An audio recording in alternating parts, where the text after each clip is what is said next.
नमस्कार,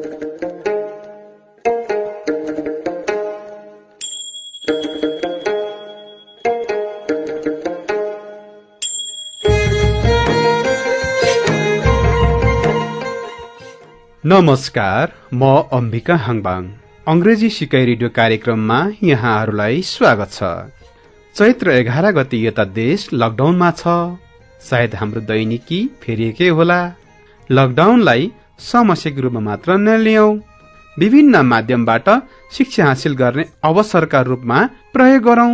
हुन्छ हैन त? ल त विद्यार्थी भाइ बहिनी हो, अब रेडियो सेटको नजिक आउनुहोस्। हुन्छ हैन? यो अंग्रेजी सिकाइ रेडियो कार्यक्रम हरेक दिन यसै समयमा रेडियो ताप्लेजुङ 94 मेगाहर्ज र रेडियो ट्राई 101.2 मेगाहर्ज मा सुन्न सक्नुहुनेछ।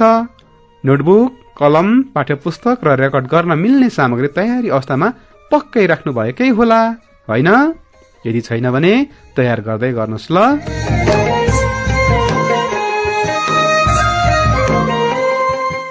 आजको बसाइमा अनिवार्य अंग्रेजी विषय अन्तर्गत कक्षा 12 को द हेरिटेज अफ वर्ड्स भित्रको ह्यान्सल एन्ड ग्रेटल कथाको बारेमा चर्चा गर्नेछौं। आजको प्रस्तुतिका मुख्य झलकहरू। He had second wife and 2 children. Understood, sir. ल त विद्यार्थी भाइ बहिनीहरू, ढिला नगरी आजको बसाइको उठान गरिहालौं होइन त? प्रस्तुति सहित आउँदै हुनुहुन्छ चेतन भट्टराई। अब कक्षा कोठामा प्रवेश गरौं।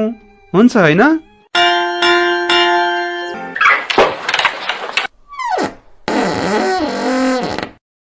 Good morning dear students. आजको एपिसोडमा म चेतन भट्टराई कक्षा 12 को अनिवार्य अंग्रेजी अन्तर्गत एकाइ 8 को ज्याकोब एन्ड विल्हेम ग्रिमद्वारा लिखित कथा हेन्सल एन्ड ग्रेटल लिएर उपस्थित भएका छौं। सर्वप्रथम हामी यस कथाबाट परीक्षाको दृष्टिकोणले महत्त्वपूर्ण प्रश्नहरूको बारेमा जानकारी लियौं है त। यस कथाबाट प्राय 10 अङ्कको लामो उत्तर आउने प्रश्नको रूपमा सारांश व्यक्त गर्ने किसिमको प्रश्नहरू सोध्ने गरेको पाइएको छ। जस्तै Narrate the story Hansel and Gretel. Summarize the story Hansel and Gretel. यसै गरी 3 अङ्कको लागि यस्ता किसिमका प्रश्नहरू सोध्ने गरेको छ। ध्यान दिएर सुन्नुहोस् है। How did the witch receive the 2 children in their first night at witch house? बोक्सीले आफ्नो घरमा ती 2 केटाकेटीहरूलाई पहिलो रात कसरी ग्रहण गरिन्? How did Hansel and Gretel free themselves from the witch? हेन्सल र ग्रेटलले कसरी आफूहरूलाई बोक्सीबाट मुक्त गरे? Who was the old woman and what was her intention to entice the children? ती बुढी आइमाई को हुन् र केटाकेटीलाई उनले लोभ्याउनुको आशय के हो? ल त अब हेन्सल एन्ड ग्रेटल कथाको सारांश सुन्नुहोस् र माथिका प्रश्नहरूको जवाफ पत्ता लगाउनुहोस् है।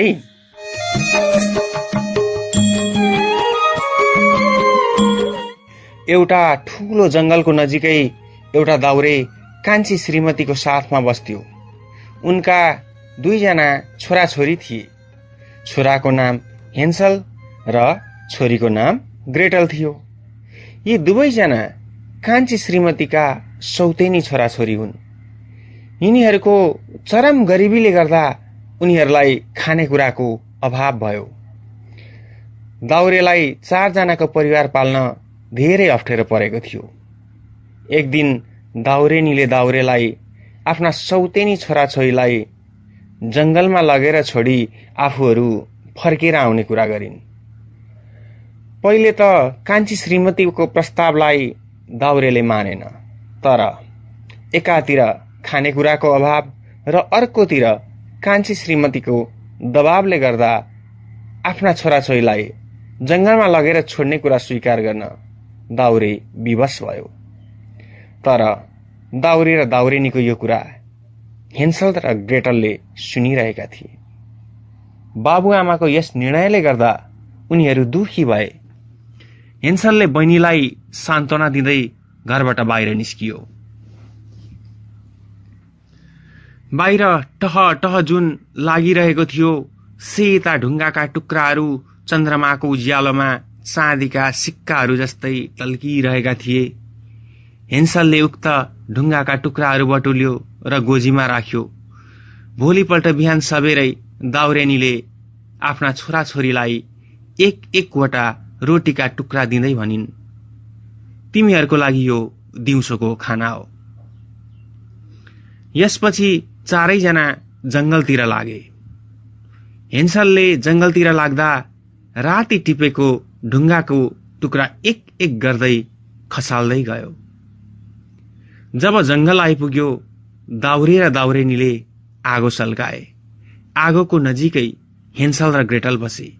दाजु बहिनीलाई रोटी खाँदै आराम गर्न लगाएर आफूहरू दाउरा काट्न जंगलभित्र पसे।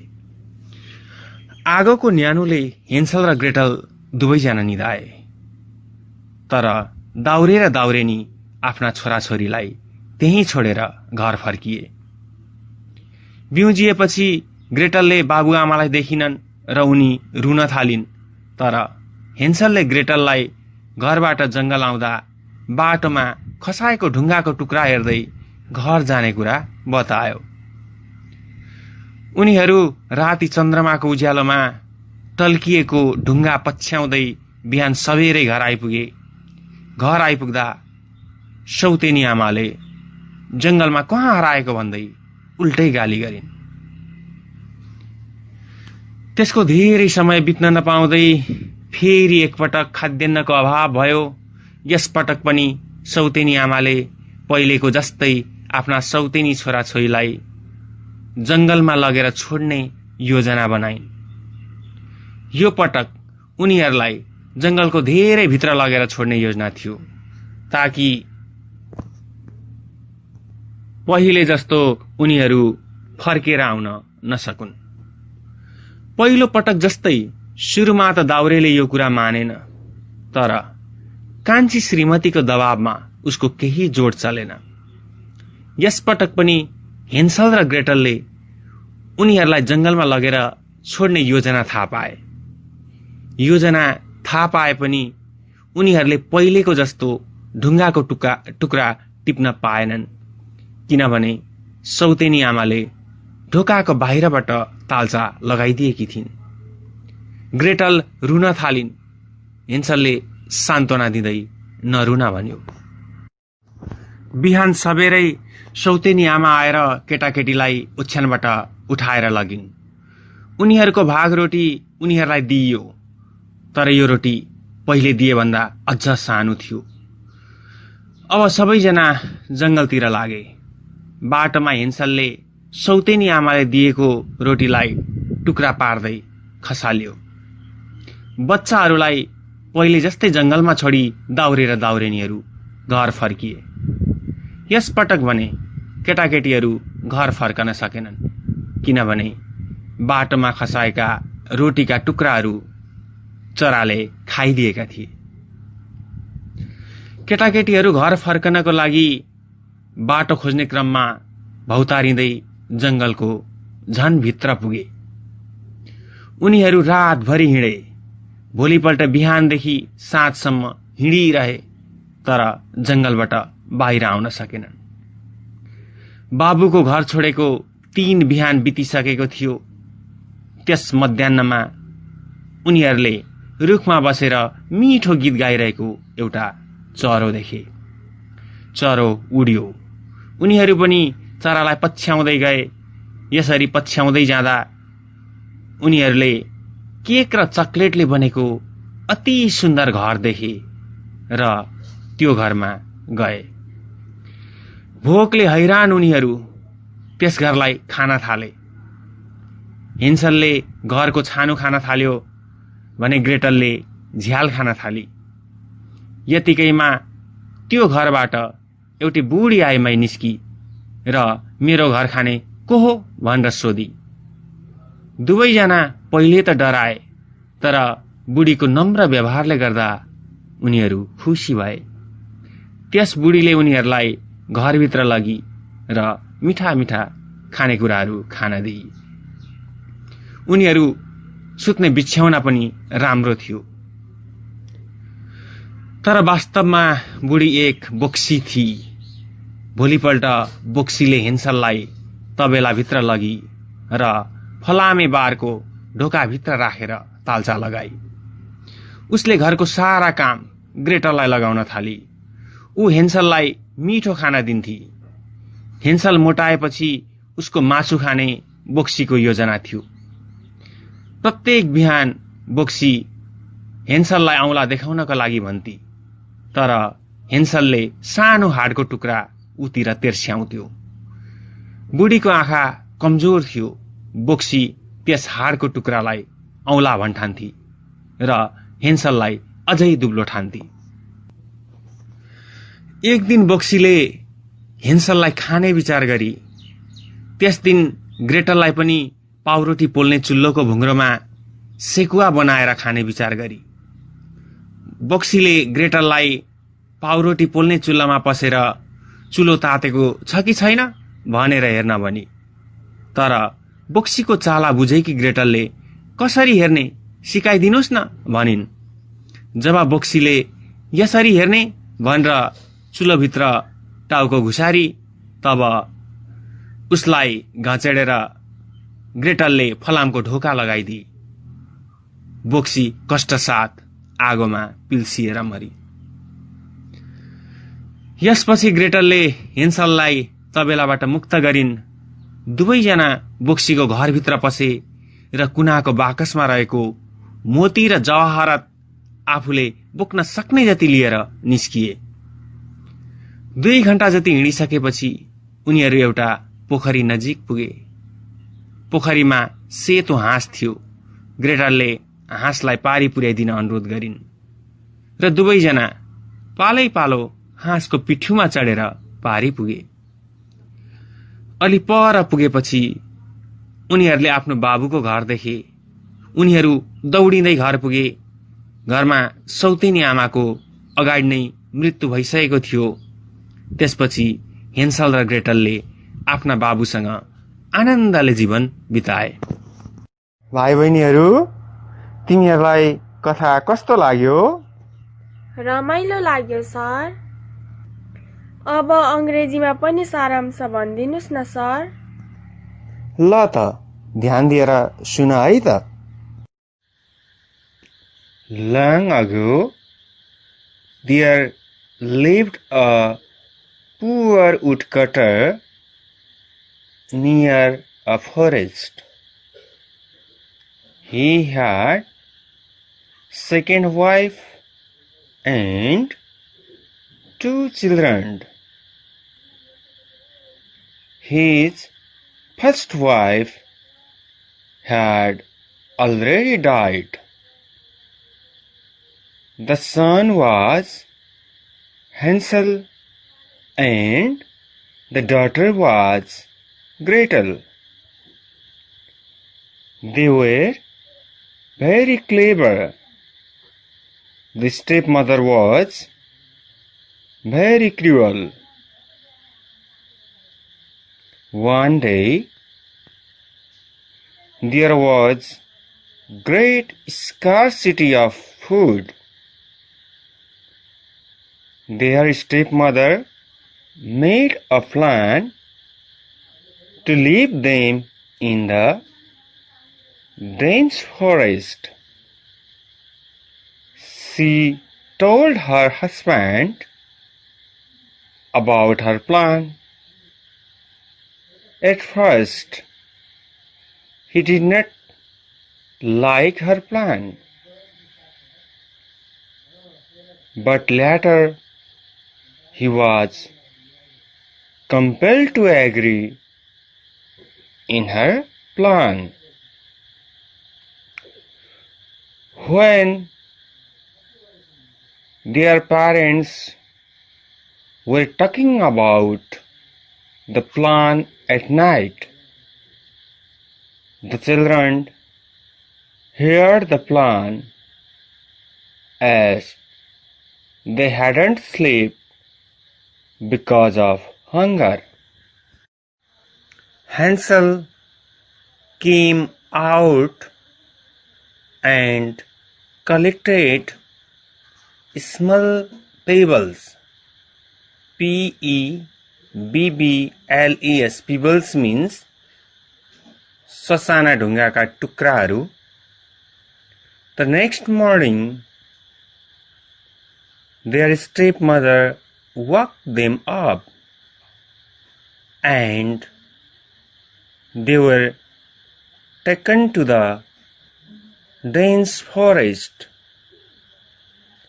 On the way, Hansel dropped the pebbles one by one. At last, they reached the dense forest.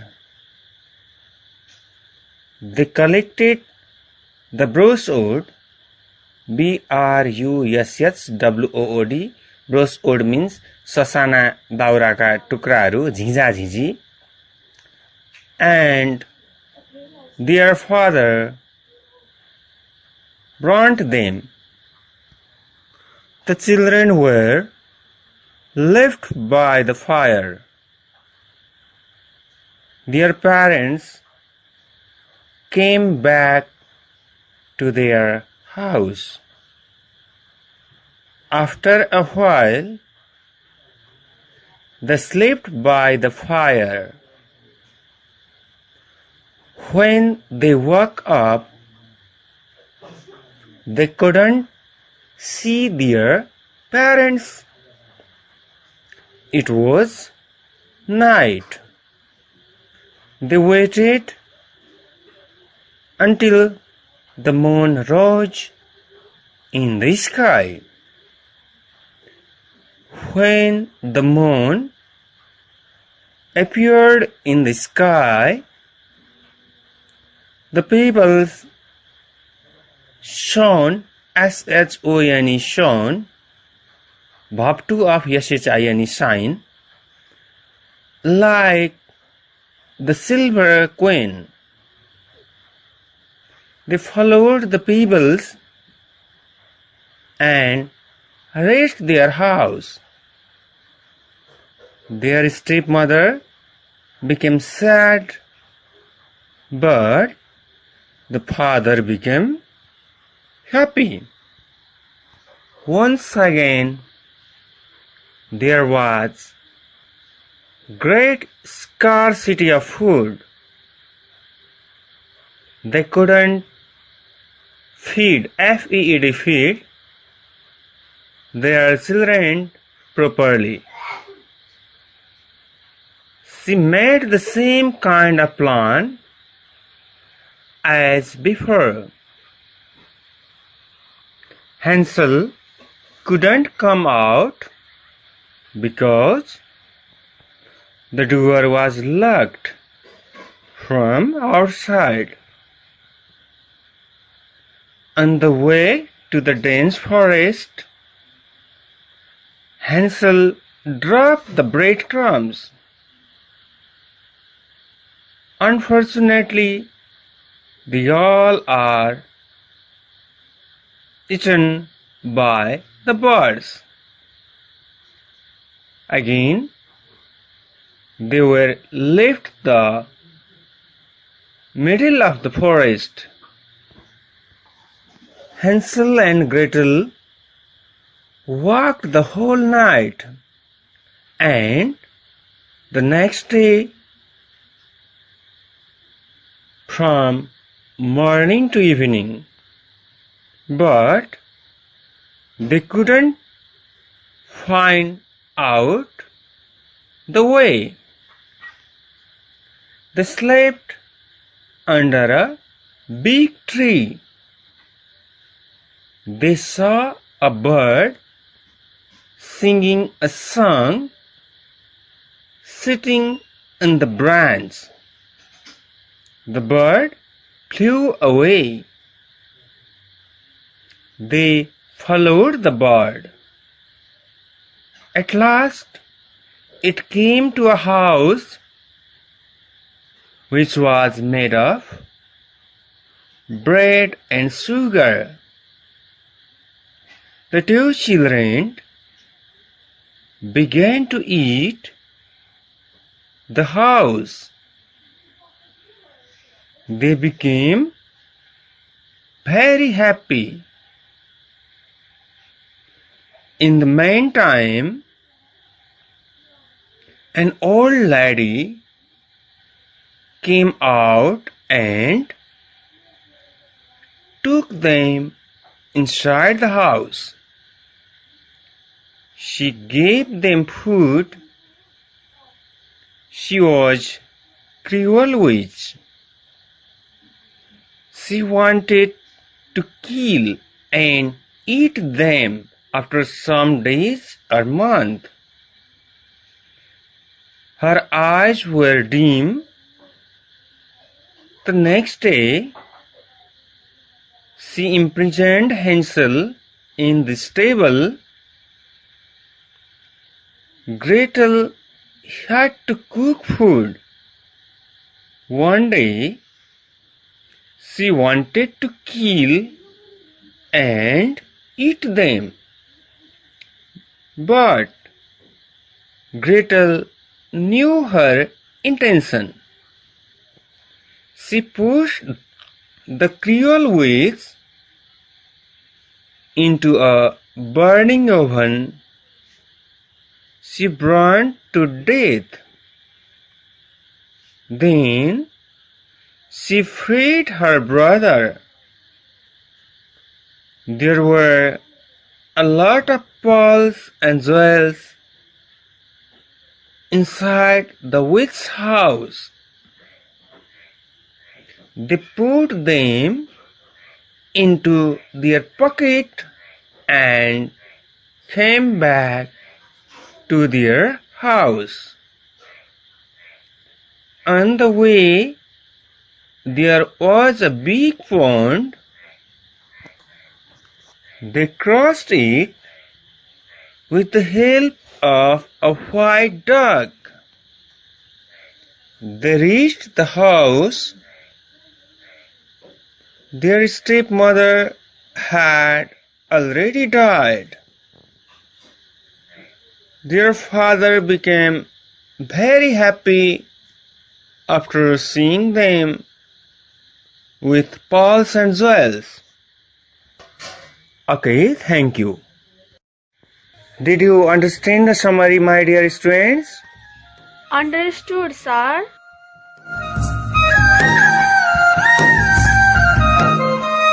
May I ask you a question from this story? Yes, sir. Okay, listen and answer. Who was the old woman and what was her intention to entice the children? The old woman was a cruel witch whose house was in the middle of the forest. Her intention to entice them was to kill and eat the children after making them fat. Good. Thank you. It's very nice answer. My dear students, do you have any questions? If you have question, you can ask me. यस कथाले 18औं शताब्दीको सामाजिक समस्यालाई कसरी प्रतिबिम्बित गरेको छ? अंग्रेजी र नेपाली दुवैमा भनिदिनुस् न sir. Thank you for the questions. First of all, I would like to make you clear in Nepali, and after that, I will also try to make you clear in English. यस कथालाई मार्क्सवादी ढंगले पनि व्याख्या गर्न सकिन्छ. ज्याक्स जिब्सले यस कथालाई मार्क्सवादी दृष्टिकोणबाट व्याख्या गरेका छन्. उनका अनुसार यो कथा एउटा आशा र विजयको कथा हो. त्यहाँ दुईवटा वर्ग छन्, एउटा उच्च वर्ग जसको प्रतिनिधित्व बोक्सीले गरेकी छ। यस कथामा बोक्सी सामन्तवादको प्रतीक हो। ऊ स्वार्थी छे र निर्दयी छे। ऊ निर्दोष बच्चाहरूलाई मार्न चाहन्छे। अर्को वर्ग भनेको निम्न वर्ग, जसको प्रतिनिधित्व कथामा दाउरेको परिवारले गरेको छ। ऊ आफ्ना बच्चालाई गरिबीको कारणले जंगलको बीचमा छोड्न विवश छ। भाइ बहिनीहरू, यस कथाले 18औं शताब्दीको गरिबी र भोकमरीलाई देखाएको छ। 18औं शताब्दीमा सामन्तवाद थियो। धनीहरू धेरै धनी थिए। उनीहरू बोक्सी जस्तै स्वार्थी र निर्दयी थिए र गरिब मानिसहरूलाई प्रयोग गरेर फाइदा मात्र लिन्थे। गरिब जनताको लागि त्यो शोषण सही नसक्नुभयो। त्यसपछि वर्ग सङ्घर्ष सुरु भयो। गरिब मानिसहरूलाई सामन्तवाद मन परेन। उनीहरू पुँजीवाद ल्याउन चाहन्थे। बोक्सीको मृत्यु भनेको सामन्तवाद प्रतिको जनताको घृणाको प्रतीक हो। केटाकेटीले बोक्सीलाई मारेर बोक्सीको घरबाट सम्पत्ति लैजानु भनेको प्रतीकात्मक रूपमा सामन्तवादको अवसान र पुँजीवादतर्फको समाजको यात्रा हो। त्यसैले यस कथाले 18औं शताब्दीको सामाजिक समस्याको प्रतिबिम्बित गर्दछ। यसलाई एकपटक फेरि अंग्रेजीमा पनि सुन्नुहोस् है त। This story can be interpreted from Marxist point of view. Jack Jeeves has interpreted this story from the Marxist perspective. According to him, this story is the story of hope and victory. There are two classes in this story. One is higher class, which is represented by the witch. The witch is the symbol of feudalism. She is very selfish and cruel. She wants to kill the innocent children. Another class is the lower class, which is represented by the woodcutter's family. He is so poor that he cannot feed his children. He is compelled to leave his children in the dense forest because of his poverty. This story shows the famine and poverty of the end of the 18th century. There was feudal system at that time. The rich were very rich. They were selfish and cruel like the witch. They took advantages of the poor people.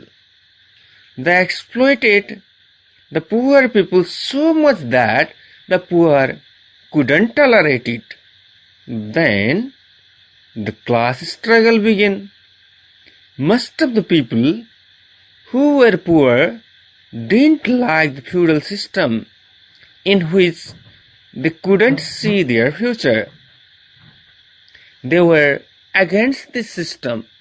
They wanted to bring capitalism, the killing of which is the symbol of the people's hatred towards the feudalism. The children carrying the pearls and jewels from the witch's house after killing her is the symbol of change from feudalism to capitalism, according to Jack Jeeves. Okay, thank you students. See you soon. चेतन भट्टराई सरलाई धेरै धेरै धन्यवाद। कार्यक्रम कस्तो लाग्यो त? आजको बसाई पक्कै पनि सिकाइमूलक बन्यो होला। कार्यक्रम सुन्दै पक्कै पनि प्रश्न तथा जिज्ञासा टिप्पण गर्नुभएकै होला, होइन त? प्रश्न तथा जिज्ञासा अंग्रेजी सिकाइ रेडियो कार्यक्रमको Facebook page @radio education SPF को इनबक्स र RADIOPROGRAM SPF @gmail.com मा पठाउन सक्नुहुनेछ। प्रश्न तथा जिज्ञासाको समाधान सहित थप सिकाइका लागि भोलिको कार्यक्रममा पुनः भेट हुने नै छ। पठन पाठनको क्रममा कुनै जिज्ञासा भए निम्न ठेगानामा सम्पर्क गर्न सक्नुहुनेछ। ठेगाना र सम्पर्क टिप्न तयार हुनुहुन्छ होइन त? ह्युमेन प्र्याक्टिस फाउन्डेसन, फुङलिङ नगरपालिका 4, ताप्लेजुङ।